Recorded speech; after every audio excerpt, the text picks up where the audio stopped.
مخدومہ ثقلین حضرت فاطمۃ الزہرا کا اسم مبارک ایسا عظیم المرتبت اور عالی مرتبت اسم گرامی ہے کہ آپ کے اسم گرامی کی جلالت اور تعظیم کی خاطر تازہ وضو کرنا یہ ہمارے ایمان کا ایک حصہ ہے، تو یہ ہمارے اکابرین کی محبت ہے۔ دیکھیے سید اعلیٰ حضرت رحمۃ اللہ تعالیٰ کو دیکھیے، آپ فتاویٰ رضویہ شریف کے اندر ایک روایت نقل کرتے ہیں، روایت بڑی معروف ہے۔ راوی کہتے ہیں کہ ہم نے ایک خاتون کو یعنی مخدومہ کائنات کو نبی اکرم صلی اللہ علیہ وسلم کی بارگاہ کی طرف آتے ہوئے دیکھا۔ کریم آقا علیہ الصلوۃ والسلام نے پوچھا، میں پہلے روایت سنا دیتا ہوں، اس کے اوپر جو ہمارے اکابرین کی تعظیم ہے وہ بھی انشاءاللہ عرض کرتا ہوں۔ آپ نے فرمایا فاطمہ آپ کہاں گئی تھی؟ عرض کی سیدی یا رسول اللہ صلی اللہ علیہ وسلم، ہمارے پڑوس میں کسی شخص کا، کسی عورت کا انتقال ہوا تھا، اس کے گھر والوں کے ساتھ، بیٹیوں کے ساتھ تعزیت کرنے کے لیے گئی تھی۔ حضور نے فرمایا کیا آپ نماز جنازہ ادا کرنے جنازہ گاہ تک بھی گئی تھی؟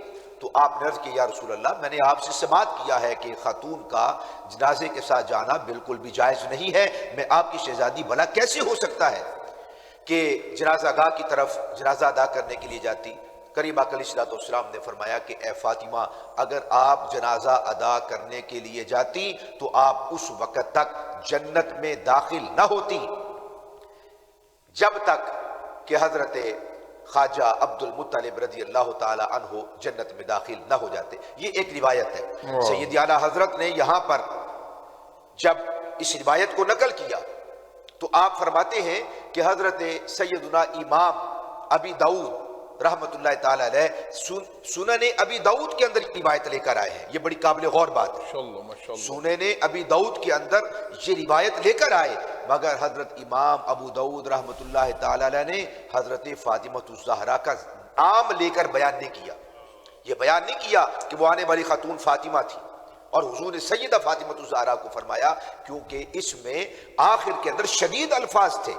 ظاہر ہے حضور نبی بھی ہیں، رسول بھی ہیں، والد بھی ہیں، آپ کسی طرح بھی کلام فرما سکتے ہیں، لیکن آپ نے اپنی بیٹی کا نام لیا تھا، جو میں قابل غور بات عرض کرنا چاہتا ہوں، حضور نے اس میں گرامی لیا، نام لیا، اور وہ جو آگے شدید الفاظ ہیں ان کا اظہار کیا۔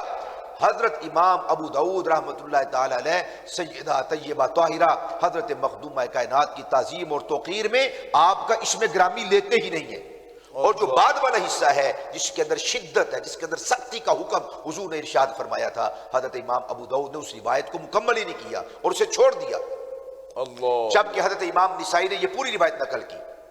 اعلیٰ حضرت رحمت اللہ تعالی علیہ ان دونوں بزرگوں کے حوالے سے فرماتے ہیں کہ امام ابو داؤد نے بھی کمال کر دیا اور امام نسائی نے بھی حد کر دی۔ وہ کیسے؟ فرمایا اس طرح کہ حضرت امام ابو داؤد نے حضرت مخدومہ کائنات کا حیا کیا، تعظیم اور توقیر کے پیش نظر حضور کے ارشاد فرمائے ہوئے کلمات کو بھی چھوڑ دیا، آپ کا اسم گرامی نہیں لیا، اور حضرت امام نسائی نے بھی حد اس طرح کی ہے کہ انہوں نے کریم آقا علیہ الصلوۃ والسلام کی احادیث اور آپ کے بیان کردہ الفاظ اور کلمات کو آگے بیان کر کے حد کر دی ہے۔ یہاں پہ حضرت میں عرض کرتا ہوں کہ امام احمد رضا خان امام اہل سنت نے بھی حد کر دی، جہاں پہ سیدہ طیبہ طاہرہ حضرت فاطمۃ الزہرا کا اسم گرامی تھا، آپ نے حضرت فاطمہ کا نام نہیں لیا، آپ نے کیا کیا؟ آپ نے ترجمہ اس کا کیسے کیا؟ روایت کے ان الفاظ کا آپ نے فرمایا کہ آپ نے بنو عبد المطلب، خاندان بنو عبد المطلب کی ایک معزز ترین خاتون کو اپنی طرف آتے ہوئے دیکھا اور اسے یوں ارشاد فرمایا۔ یہ ہے ہمارے اکابرین کی تعظیم اور توقیر۔ اور عبدالستار خان نیازی رحمت اللہ تعالیٰ تو حد ہی کر دی، پوری زندگی جن کی دستار کا وہ شملہ فلک بوس رہا اور بلند رہا، ان کی سطوت، ان کی عظمت، ان کے وقار، ان کے روب اور دبدبے کی وہ علامت اور نشانی، آپ کسی بھی جو جن احباب کو ان کی بزم میں اور انجمن میں بیٹھنا نصیب ہوا ناظرین وہ بھی بتلاتے ہیں۔ اور آج جو ہمارے پاس میڈیا کے ذریعے سے آپ کی چند جو ویڈیوز ہیں، یہ تصاویر ہیں، آپ ان کا شملہ دیکھ سکتے ہیں، اس کی سطوت، اس کا روب دیکھ سکتے ہیں۔ سلاطین وقت کا بھی اتنا روب نہیں تھا جتنا حضرت عبدالستار خان نیازی رحمت اللہ تعالی مجاہد ختم نبوت آپ کا جتنا وہ عظیم شملہ تھا۔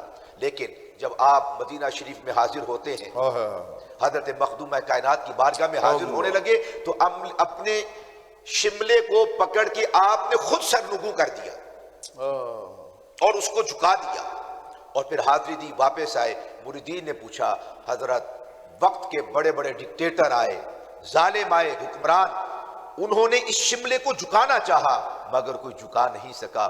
ہم حیران ہیں کہ آج آپ نے خود ہی اپنے شملے میں خم ڈال دیا اور اس کو جھکا دیا، سر نگو کر دیا۔ حضرت اس کی وجہ کیا ہے؟ آپ نے فرمایا بیٹے تم نہیں جانتے کہ یہ بارگاہ کون سی بارگاہ ہے، یہ مخدومہ کائنات کی بارگاہ ہے، خدا کی عزت کی قسم ہے۔ یہاں شملہ تو کیا، عبدالستار خان نیازی کو اگر اجازت ہوتی شریعت کی طرف سے تو وہ صرف شملہ نہ جھکاتا، اپنا سر بھی سیدہ طیبہ طاہرہ کی تربت پر جھکا دیتا۔ اور آخری بات یہاں پہ عرض کرتا ہوں، علامہ محمد اقبال نے فارسی اشعار کے اندر اپنے پورے قصیدے اور کلام کے اندر اینڈ پہ جا کر کہا تھا کہ اقبال میں شریعت کا توق اور پاؤں میں شریعت کی زنجیریں ہیں، اگر شریعت مجھے نہ روکتی تو زمانہ کعبے کا طواف کرتا اور محمد اقبال سیدہ طیبہ طاہرہ فاطمہ بنت رسول اللہ صلی اللہ علیہ وآلہ وسلم کی تربت اقدس کا طواف کرتا۔ لوگ وہاں جا کے حج کرتے، شریعت کی اگر پابندیاں نہ ہوتی تو میں یہاں آ کر حج کرتا، چونکہ شریعت کی پابندی ہے اس لیے اقبال اپنے سر کو روکتا ہے اور حضرت سیدہ طیبہ طاہرہ کی تربت کے آگے اپنے سر کو نہیں جھکاتا، یہ بس وحدہ لا شریک کے حضور جھکاتا ہے۔ یہ ہے ہمارے اکابرین کی تعظیم اور توقیر کرنے کی انتہا۔ خلاق رب یزل ہمیں بھی ایسا احترام اور بے حد تعظیم و تکریم کی توفیق نصیب فرمائے۔ ماشاءاللہ، ایسے ثنا خان